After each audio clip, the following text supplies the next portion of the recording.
Welcome to Meet the Author, where you can join in on insightful conversations with best-selling and award-winning indie published authors. Your hosts today are Rob and Joan, who themselves are indie published authors, book publicists, and paranormal investigators with Tampa Bay Spirits, based in Tampa Bay, Florida. Thanks for dropping by. And now, on with the show. Hi, I'm Rob. And I'm Joan, and we're so glad that you're here. Whether you're watching the show live, which may I remind you, it is a pre-recorded show, so we won't be able to answer any of your comments or your questions. Though, if you do want to put them in our YouTube, we will make sure that the author, our guest tonight, will be sure to get them, which is, of course, Marjorie Doering, as you can see with the pre-recorded visit scrolling along the bottom there. Okay. And did we say hello to them? No. Hello, Atlanta. Hi, Atlanta, WDJY 99.1. We're glad that you're in the audience. We're also glad to all of you that are listening to the audio only, that are listening to the audio podcast and not watching a recording of the vodcast. Right. And if you want to get in touch with us, you can always shoot us an email at carternovels@aol.com. Okay, so I want to remind everybody every Thursday night, 9 o'clock Eastern Time here in the U.S. on WDJYFM.com, our shows air. Also, if you're listening in the Atlanta, Georgia area, 99.1 FM, you can actually listen to it on the radio. Saturday nights, 5:30 p.m. Eastern Time. Episode Rewind is still plugging along every week. And then next Wednesday, we'll have another right here, 7 o'clock Eastern Time, Meet the Author Live. So, but that's every Wednesday. We just keep on going. Sometimes they're pre-recorded, but most of the time we're live on Wednesdays. Tonight we're traveling, so anyway. But next Wednesday, you can comment and ask questions to your heart's content. That's right. That's right. Okay, so without anything else further you want to ado, chat about? No, let's Okay. bring Marjorie on. All right, our tonight's guest is none other than author Marjorie Doering. Hello, Marjorie. Hello. How are you doing tonight? I'm doing very well, thank you. We're really. And I did want to just point out one thing. My author's name that you'll find on my books is Marjorie Swift Doering. So just want to make that point. Okay. So if they're looking you up on... If people are looking for me, I don't want them looking for Marjorie Doering and not being able to find the books. Right. Definitely. On Amazon, the search needs to be Marjorie Swift.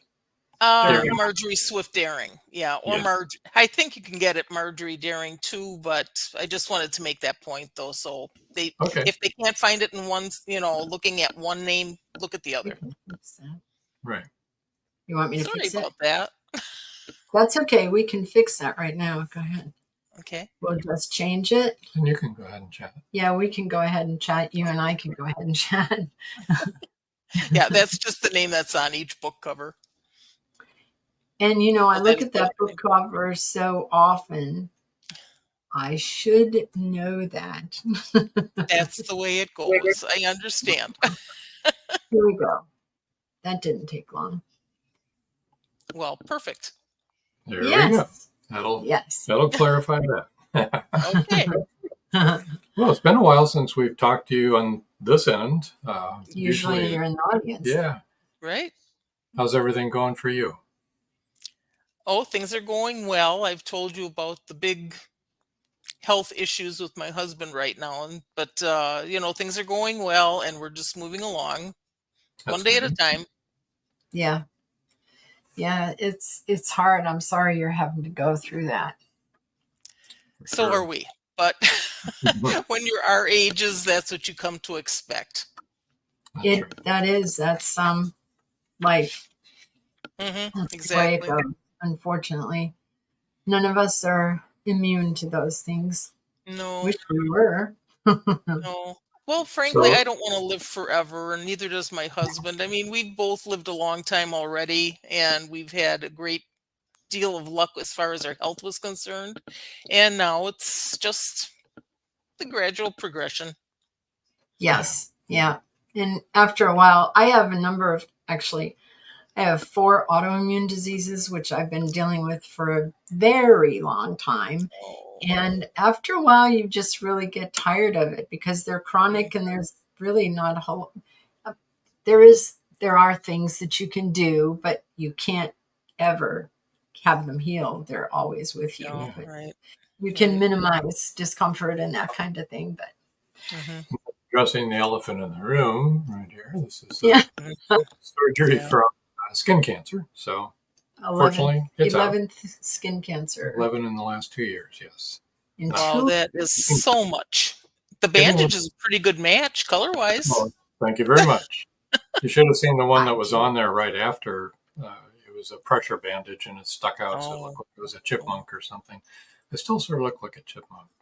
I can't help that. I mean, I think that's normal. You don't look anything like well, you're looking good, Rob. I don't care. It doesn't matter. You look good. Oh, my goodness. Thank you. I think you look good, too. Well, let me bring up some of your books. I want to bring up the first one in this series. Marjorie Swift Doering, Deer Crossing.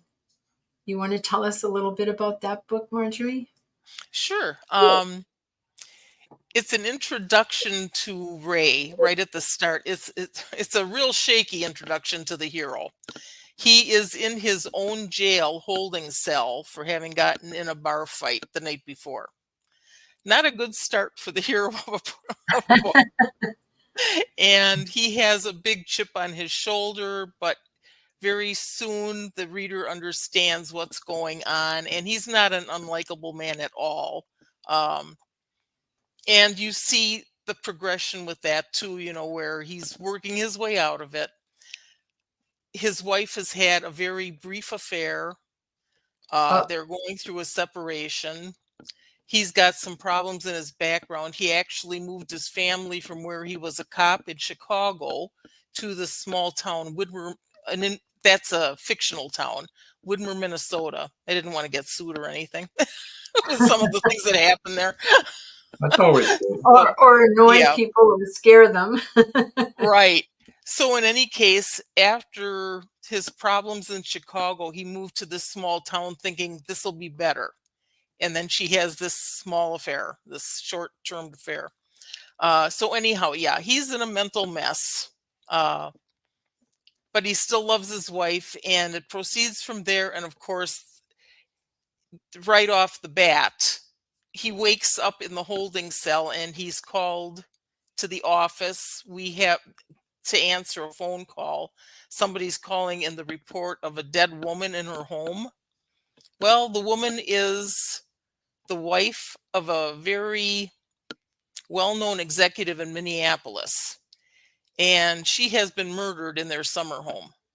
So the rest of the story is just Ray dealing with the murder and dealing with his personal situation, and it gets very exciting. I should have brought my other books with me so I would have the back things on the back page, the blurbs. Oh, yeah. The blurb. But in any case, Ray ends up going to Minneapolis. There are parts, I think the last time I read about his confrontation with the bull, well, this was before he left for Minneapolis, where he gets, oh boy, blah, blah, blah, blah. My brain is going in 3 different directions at once. Okay, I will just say that he ends up going to Minneapolis and he's investigating the husband who is about to take over his father-in-law's business.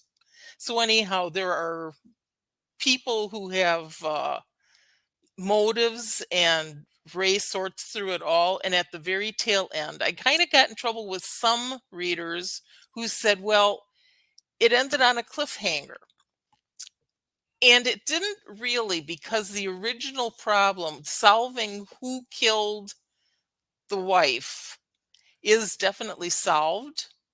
But then at the very, very end, there's another death that leads right into the next book, and it picks up on Shadow Tag with that killing right there. That's the new investigation. And that again is in Minneapolis. So anyhow, it's this story, like I say, between Deer Crossing and Shadow Tag, one follows the other like boom, just no time between. The other books that follow are all like 3 years apart, 4 years apart. So it's Ray over his police career, basically, since he moved to Widmer. So Shadow Tag, do you want to tell us a little bit about that, or do we want to move on to Targeted, or how do you want to? Shadow Tag is one where, like I say, it picks up right on the murder at the end of the first book, at the end of Deer Tag. Oh boy, Deer Crossing. Like I say, my mind today. I'm sorry. That's okay. That's okay. Having been sick yesterday, I think I'm a little goofy. Foggy brain. Okay, so we're talking about Shadow Tag. In this book, Ray and his partner, Dick Waverly, who he ends up being partners with throughout the rest of the series, they are investigating the murder of the dead woman's husband. Okay. So that's where that pickup came in right there. That's interesting. That's where the tag. Yes, that's where the tag comes in. And he was found dead in the conference room of the company he was going to take over after he had just won the election. So he was going to take over his father-in-law's company, and he's found dead in the boardroom. Very, very with a bullet wound to his left temple. So it looks like he committed suicide. But why would he do that after he just got what he was after for 20 years? Right. And it proceeds from there. And people know, there's a whole lot of stonewalling. And he and Waverly get closer and closer to the answer, and they are almost killed by the person they come up with. So yeah, it's an exciting book. Fast paced and moving quickly. It sounds great. Right. It really is. And I'm not telling it well. I'm sorry. I'm doing a bad job of telling my own stories here. No, you're doing a good job. So the next one is Targeted, but now this is like 3 or 4 years later in his. This is later. Yes, journey. This is later. That's a great cover. Now, yeah, I like this one too. So I'm trying to get my brains working right. In this story, they're called to a home where a wife has supposedly shot her husband in their bedroom. Ray gets there and finds out that their prime suspect is a woman that he knew back in Deer Crossing. She was a waitress at the Copper Kettle Cafe, and they struck up a friendship. I mean, Ray was in the dumps. His wife had this affair. She was understanding. She was a good shoulder to cry on. And unfortunately, she kind of developed a thing for Ray. It didn't go the other way, but she had a thing for Ray. But there definitely was a closeness, and he felt, like he owed her a debt of gratitude for getting him through that period. So anyhow, here he is faced with her being the prime suspect. and he's called on to, recuse himself from the case, get off the case. Your partner will handle it. You have nothing to do with it. You're too involved. Well, officially, he uninvolves himself, but not unofficially. And what happens from there is the person who actually did the killing does not take it well that he's interfering, and he ends up facing threats, and his children end up being abducted by this person, and he ends up having the person involved is giving him conditions. You do this, and you do this, or I'm going to kill your kids.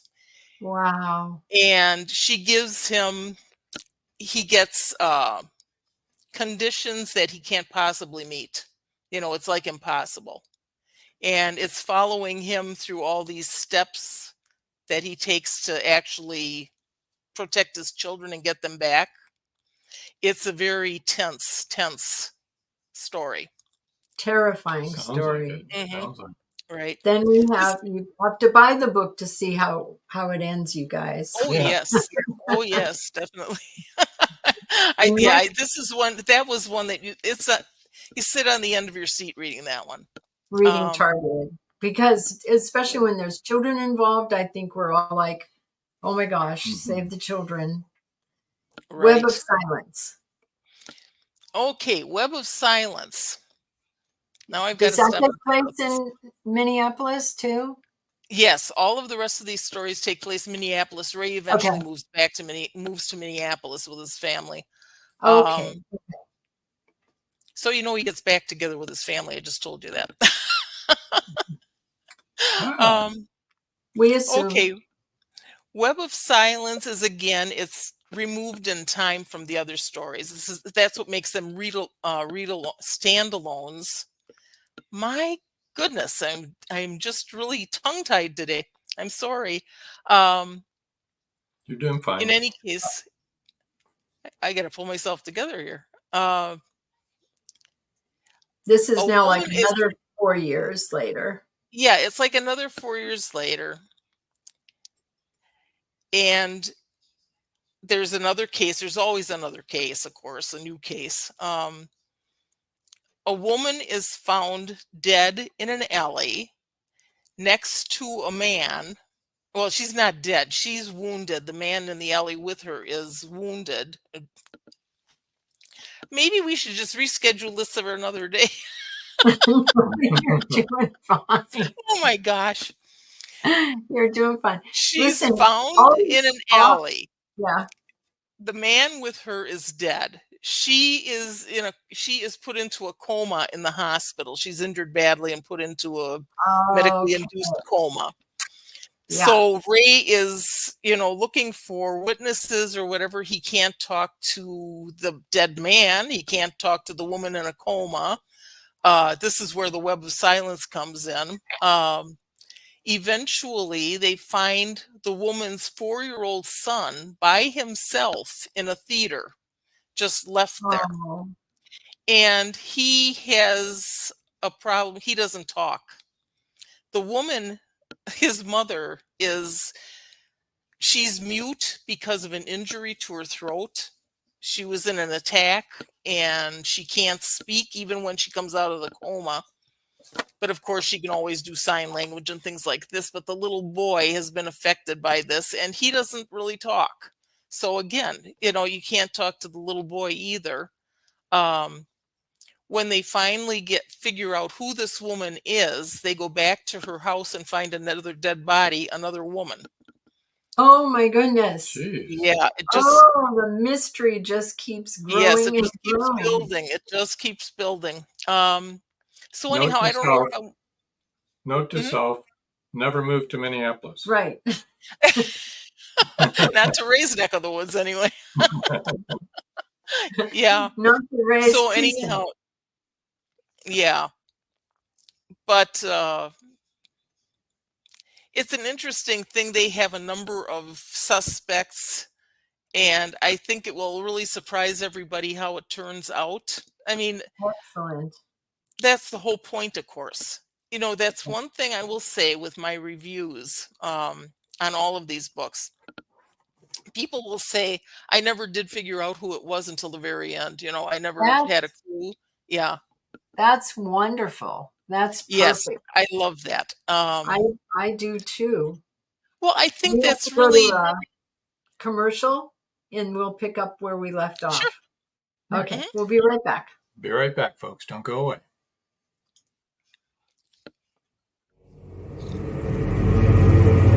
Many secrets are hidden within the darkness of the jungle. Now comes part 4 in the Jaguar series by retired Hollywood scriptwriter George Dismukes. In this saga, Brandon, Andrea, and Naja, the Black Jaguar, go deep into the Mato Grosso jungle on a mission to rescue 2 kidnapped children. During their journey, they encounter many dangers, including Yanomami Indians, bent on revenge for the murder of one of their warriors. Return of the Jaguar is book 4 in the Jaguar series, starting with 2 faces of the Jaguar, the Lost City, and the Jaguar's Quest. All 4 are available on Amazon, Barnes & Noble, and other bookseller websites worldwide. Return of the Jaguar is a must-read.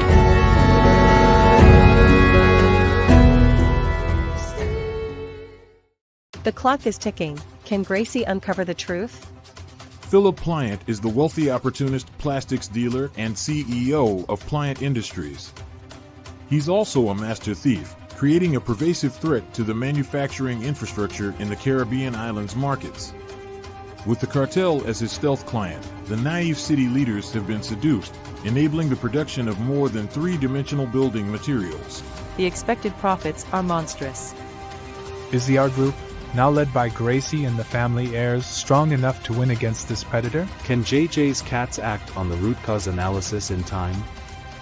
Will Gracie be able to squash Pliant and the cartels? Gracie never considered their lives would hang in the balance. The clock is ticking. 5, 4, 3.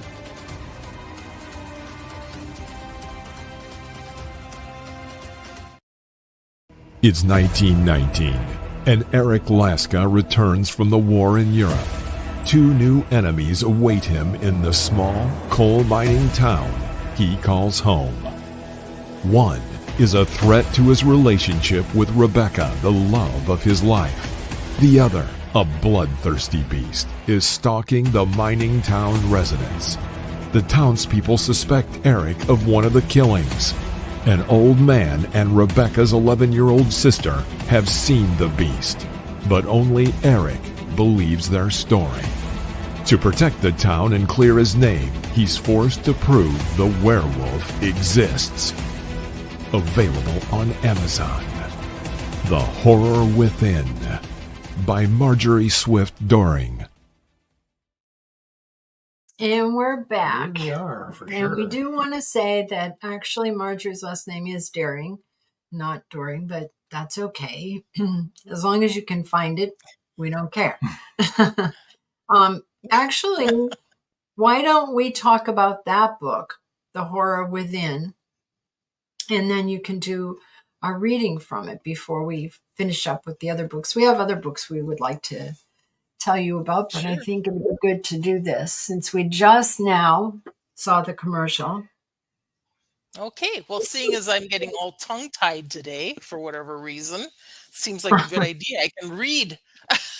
Wow, there you go. Okay, now what I'm going to read from The Horror Within actually starts in the middle of chapter 5, and it needs a little setup. This happens the night after 11-year-old Emily Ann Sokol sees the werewolf for the first time. And the next day she is scared to death. Nobody listens to her. Nobody believes what she said she saw. Her 13-year-old brother and she are heading off to school, and she says she's scared. And he says, okay, well, how about if I go, would it make you feel better if I went and got the old rusty poker out of our shed that you can carry that along for protection? So anyhow, he does that. Now they're on their way to school, and I'll pick up kind of in the middle of that too. where they're at school and the teacher is not at all a nice person. You will see that yourself. Okay, so I'm picking up right in the middle of the middle. Sorry, Miss. Holding her breath, Emily watched over Christoph's shoulder. Sorry, Mr. Muldaur, Aaron said. Sorry? Do you think an apology makes up for your slovenly work? No, sir, Aaron said. Good, because it doesn't. You're not leaving today until you redo that assignment to my satisfaction. Aaron's name involuntarily slipped between Emily's lips.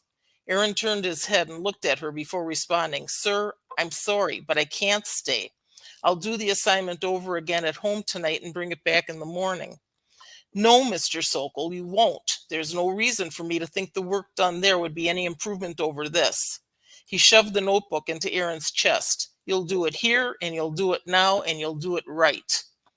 With that, Muldaur rang his bell, waving the others out. We're done. Go home. Emily went to her brother. I'll wait for you, Aaron. No, he told her. Go home while it's still light out. But I'm scared. For Emily, it wasn't an easy admission. There's no need to be.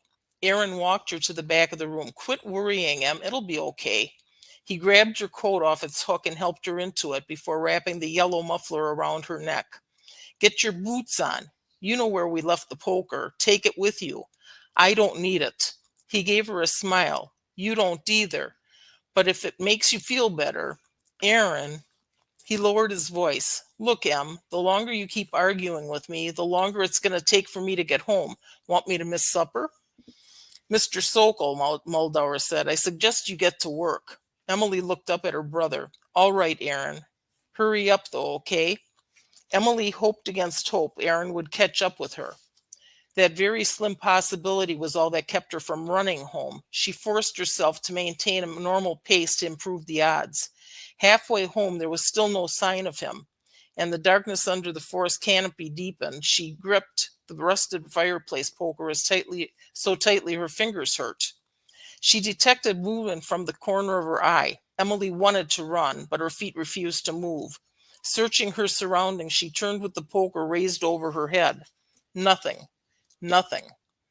But nothing but leaves rustling as they stubbornly clung to the branches of an ancient oak tree.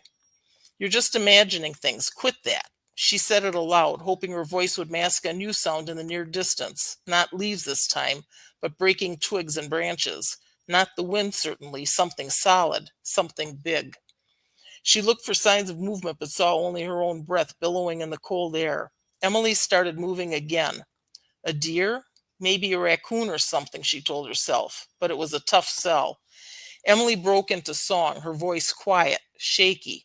If she could just drown out the sound of those sticks breaking.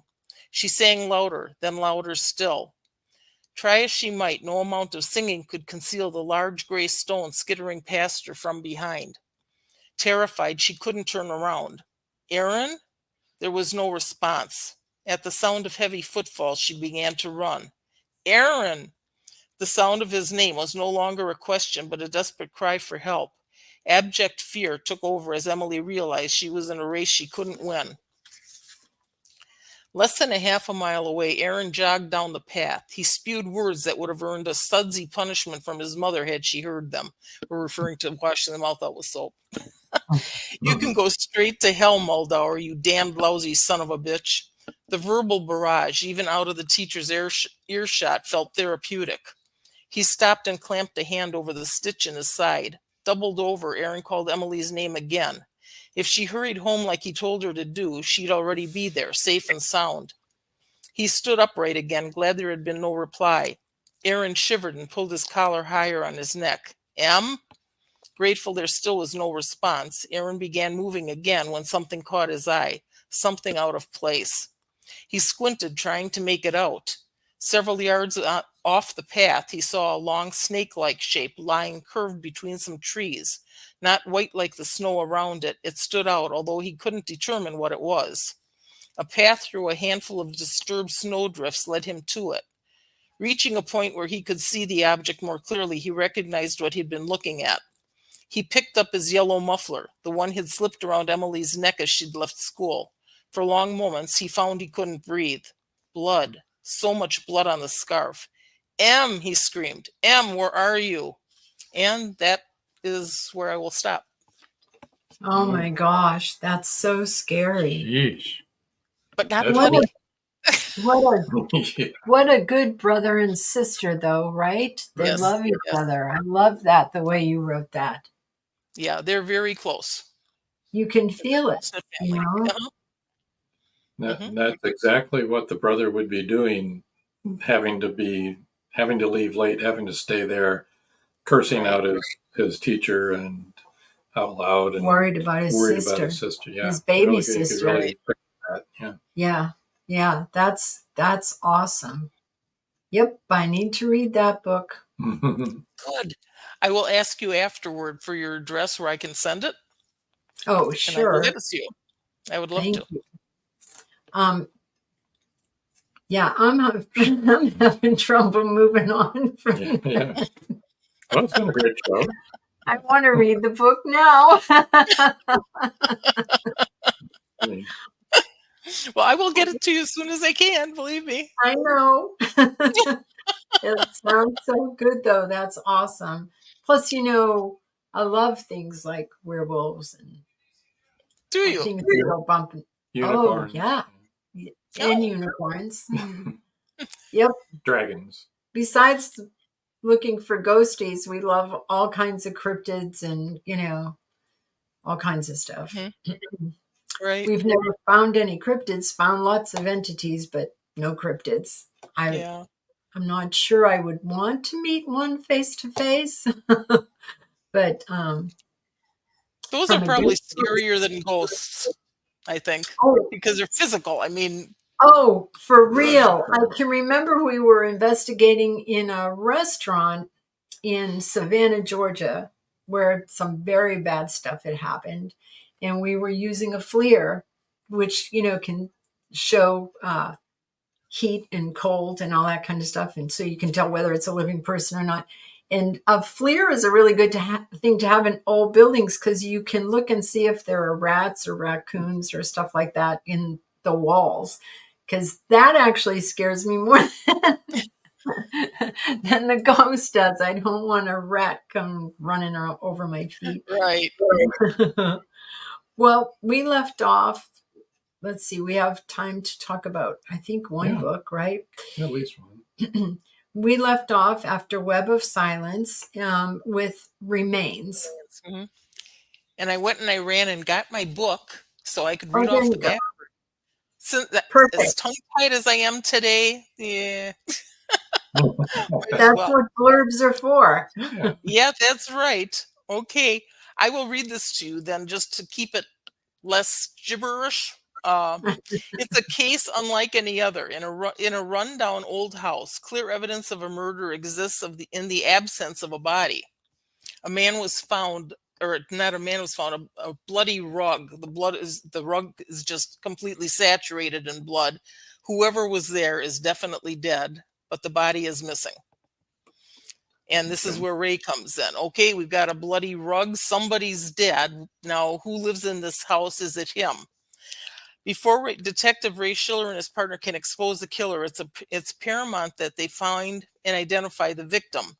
As the investigation gets underway, the discovery of devastating evidence makes it critical that they resolve the case without delay. Compelled by the urgency of the situation, they grudgingly accept the help of an up-and-coming psychic known for finding the remains of missing persons. I'm not even doing this well. Yes, you are. I'm excited to have a psychic in there. In the midst of the investigation, Ray is dragged into a perplexing situation by a woman claiming the new detective he is mentoring, her fiancé, deceived, abandoned, and beat her. That's disturbing enough, but Detective Fielding insists that he has never seen her before.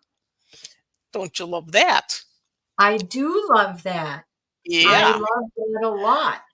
Yeah, so trying to stay focused on the murder case, Ray finds the psychic's revelations are impressive but increasingly troubling. The facts coming out of the investigation lead to conclusions not even she predicted. And wow.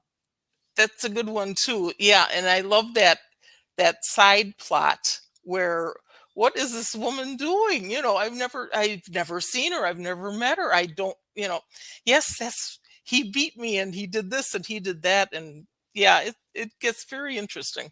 He said, she said. Yep. And in the meantime, of course, Ray is working on this missing body, this murder case.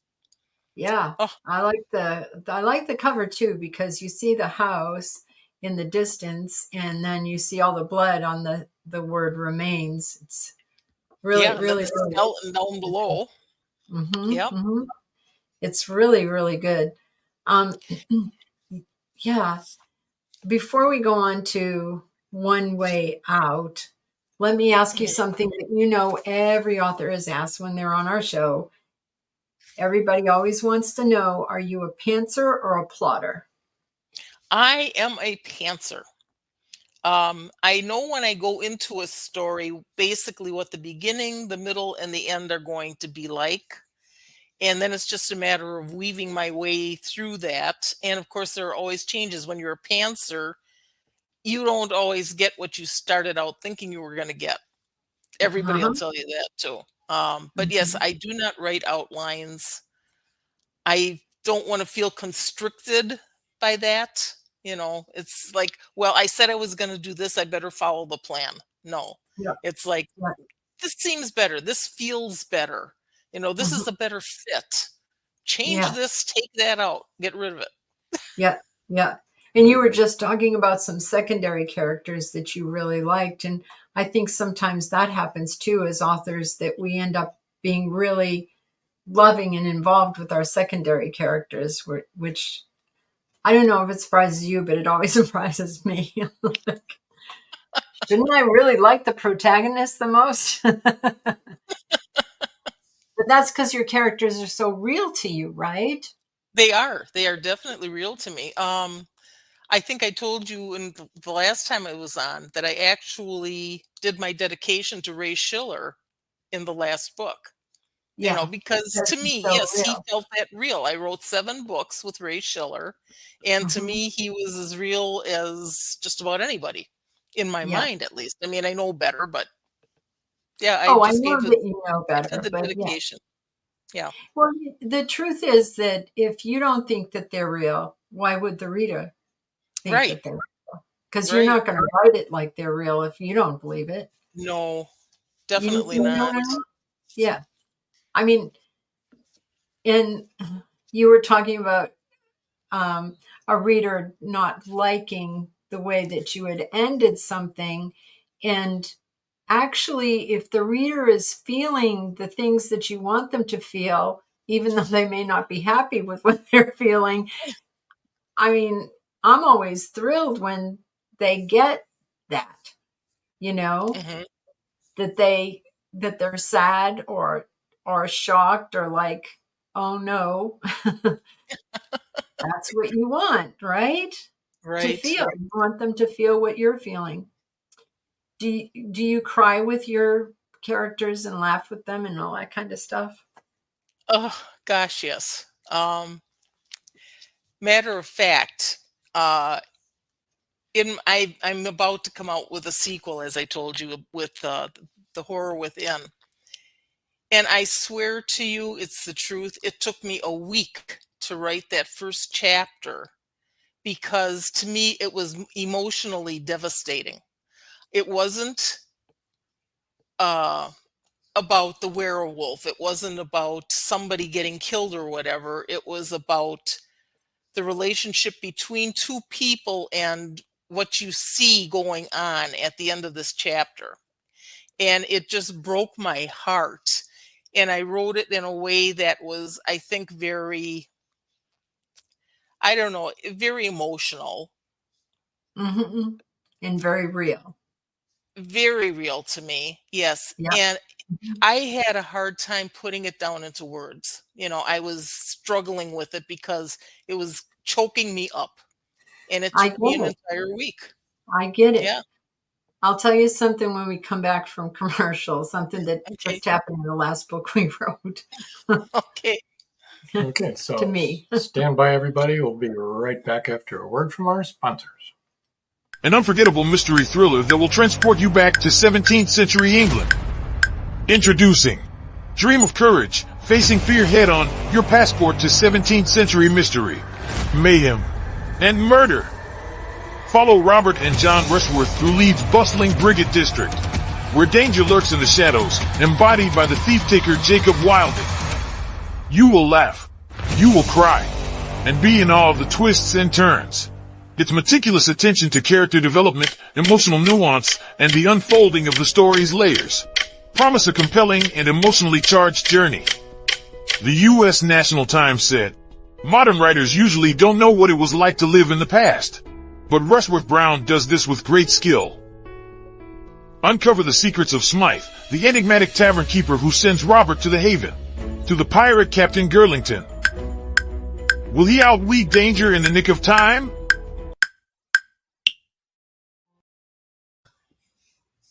Have you wanted to publish your story? Have you thought about self-publishing?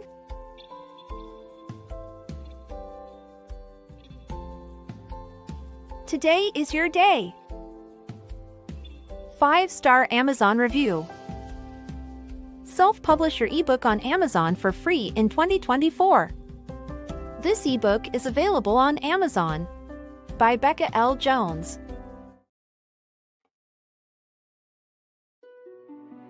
Paradise, my prison. Charlie Flint awakens from a deep sleep and finds himself alone on a tropical beach surrounded by a palm tree jungle and exotic animals. He cannot remember who he is or anything about his life. First, he must find food and build shelter and protect himself from hidden dangers. As his memory gradually returns, it reveals what a very flawed person he is. A man who made too many mistakes, made too many enemies.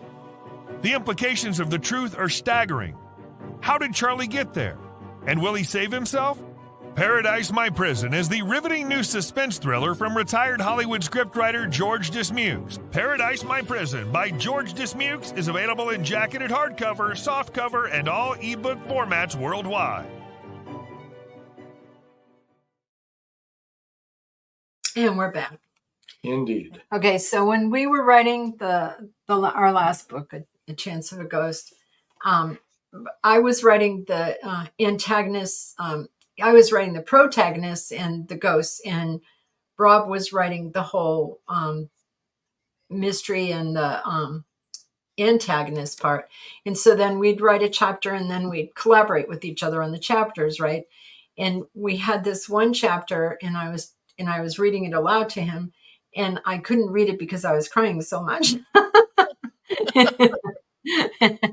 And then one of the readers found the part that I'd written extremely sad and said, I didn't want that to happen to that character. And I was thrilled because they felt what I felt, which that made me happy because, you want to convey that, right? Yes. Yeah. Did you want to talk about the sequel to The Horror Within? Sure, I'd be happy to. Again, it's being a pantser. I wasn't planning on writing a sequel. And yet I had a lot of people saying, when is the sequel coming out? Are you doing a sequel? So I thought, well, okay, I guess I should do that.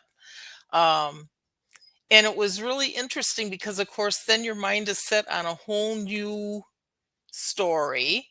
And I was thinking, well, how am I going to do this? Knowing how the ending was in The Horror Within, how am I going to open up the new story? What is going to happen? And I ended up using characters I never expected I would have. The main character in the sequel is actually the teacher, this horrible other teacher, this Lawrence Muldower replaced. Oh. And I mean, you never would have thought from reading the other book that she was ever going to show up as a main character in the sequel, but she does. And it works beautifully. I'm loving the story. She gets involved in a love-hate relationship with a newspaper reporter. in Dayton. The story opens in Dayton. So another murder has taken place. It's a friend of this teacher, Julianne Babcock. And there's a whole story about why she left the other town to begin with. I don't want to give too much away about that. No spoilers. Right.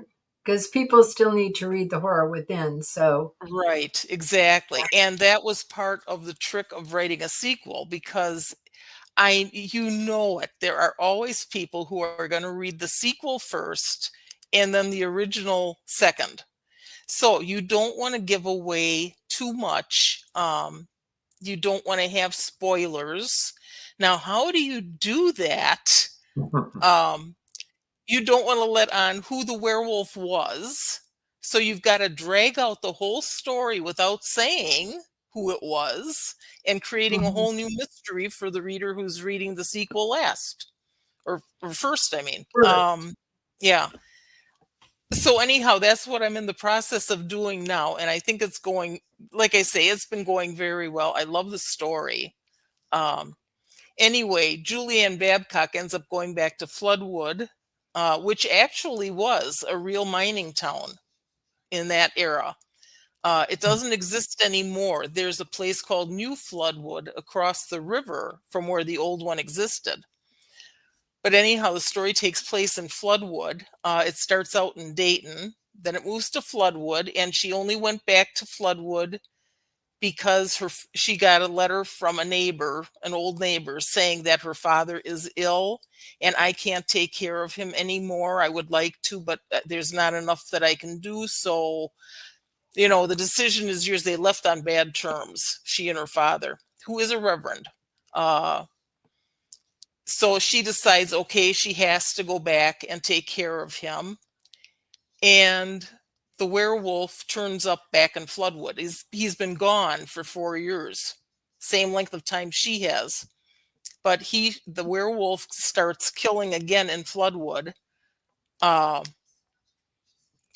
then she goes back to Dayton, and suddenly somebody is killed in Dayton again.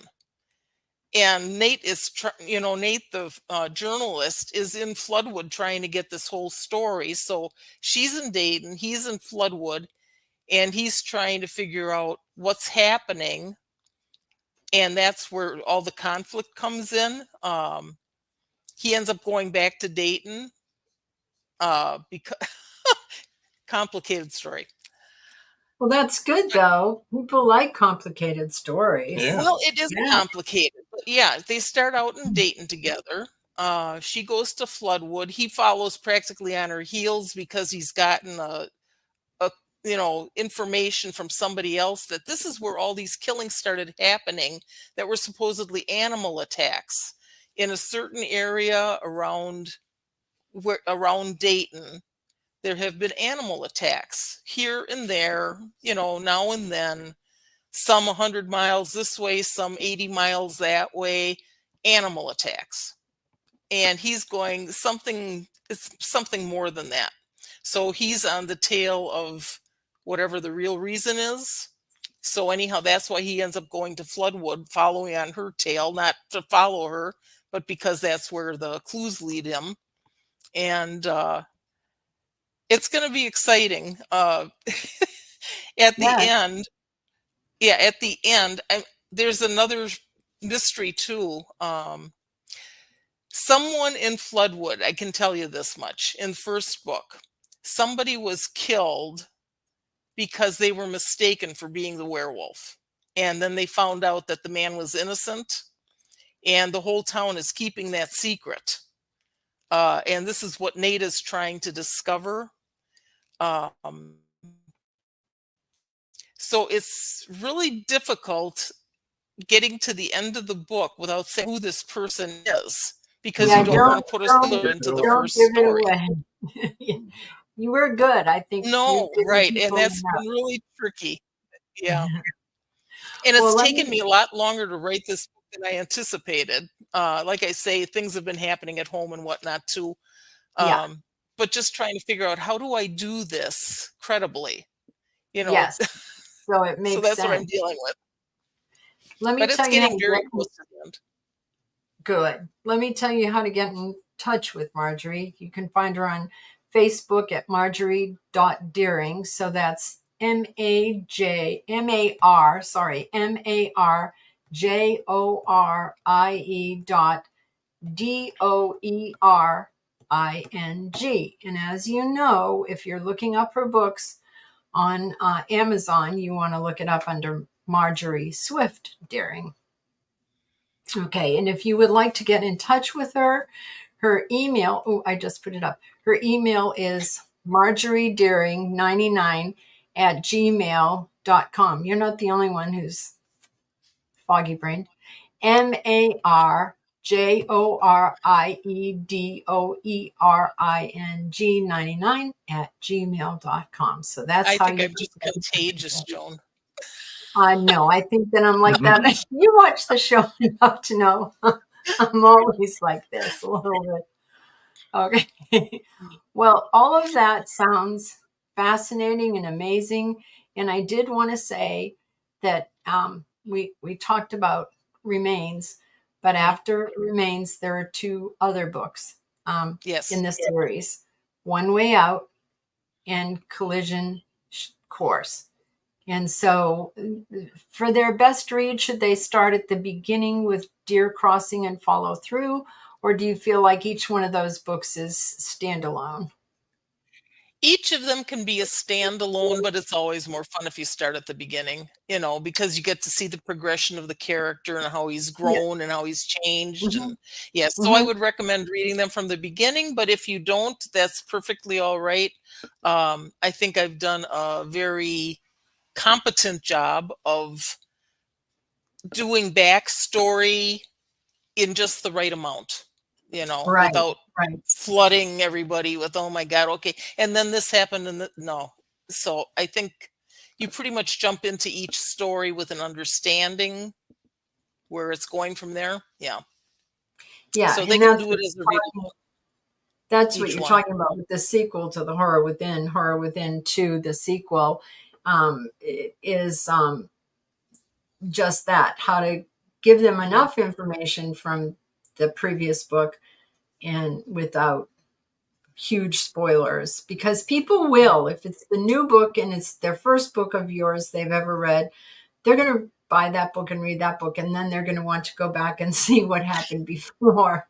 And so I understand what you're saying. I think it's easier with a murder mystery than it's going to be with this whole Horror Within. And that's much more complicated to deal with than just a murder mystery. It is. I think it is. Yeah. I do. At least really it was for me. That you use a psychic in one of the books. That's awesome. Because psychics do help detectives too. Yes, they do. They are relied on by some departments. They are. And some won't touch them with a 10-foot pole. But I think on your new book, maybe at the beginning, you should have a cautionary statement like, caution, this is not a prequel. This is a sequel, right? Right. Well, I think the Horror Within 2, the sequel, being on the cover is maybe enough. Should give it away. Yes, I mean, it's fair enough warning. This is not the first book. There we go. Warning, danger. Warning. Right. Believe it or not, our hour is just about up. Can you believe it? Oh my gosh, really? Yeah. Didn't that go by fast? 55 of it was me of not talking clearly. No, that's not right. So on the sequel, about when, I know you're undergoing some difficulties at the moment, but do you have a projected time that you're wanting to get this published? I would like to do it within the next. I would like to do it within the next month or month and a half. Wonderful. I mean, with all the formatting and all the rest, it's really close. You got to get the I'm cover. Try to get it done. Right. Yeah. Have you already had the cover made or no? No, I don't have the cover made yet, but like I say, it's basically the same cover as before with one addition, which is major. On the right-hand side, it's going to be a picture of the werewolf's silhouette. Profile. Like the one arm and the claw and the torso, just on the edge of the cover. And then at the bottom it will say it's back. So I know exactly what I want. There's historically, there's so many incidences of people that saw werewolves and had things happening in villages in Europe. I've read about it. It's creepy to think about, but kind of fascinating. Yeah. There have been sightings of what they call dogmen, which is basically the same thing, but like in Springer, Wisconsin. Yes, here in the States they do, and I think in the South too, in parts of Alabama and Arkansas, I think dogmen have been seen. That's and then really scary. Skinwalkers. There's skinwalkers, Oh, which are sort of like werewolves. They're shapeshifters that, evil people that can shift into animal shapes. Yeah. Well, thank you very much for joining us tonight. I know you're coming off of an illness, and thank you for hanging in there. You did a great job, and all your books are really awesome and worth exploring. Well, thank you. Thank you. So we're going to move you over to the side now. Okay. Hang on. Yeah. Do that again. Wait for us till the end of the show. Stay there until we come back to you. Want to thank everybody for joining us tonight. Remind everybody Thursday nights, 9 o'clock Eastern Time, US, WDJYFM.com. And if you're listening on the radio in Atlanta area, 99.1 FM. You can hear our show there. Saturdays, 5:30 p.m. Eastern Time in the US, episode Rewind, right here where you're watching now. And Wednesdays, every Wednesday, 7 o'clock p.m. Eastern Time, Meet the Author Live. We will be here. And I guess, is there anything else you've got? No, I do not. All right, then. Until next time. That's all, folks. See ya.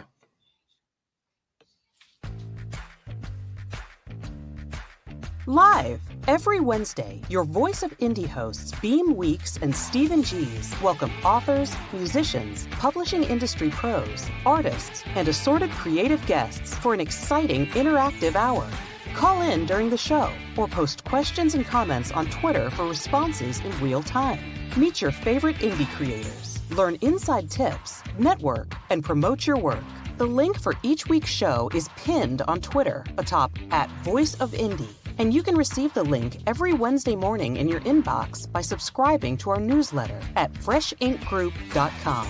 Check out Voice of Indie every Wednesday on Blog Talk Radio and catch hundreds of episodes archived everywhere from our websites to our YouTube channel and Spotify. Thank you for joining us here on Meet the Author. Make sure you stay up to date with our show by clicking like, follow, and share. And you can find us on Spotify, iTunes, and more. See you next time on WLFE-DV.com.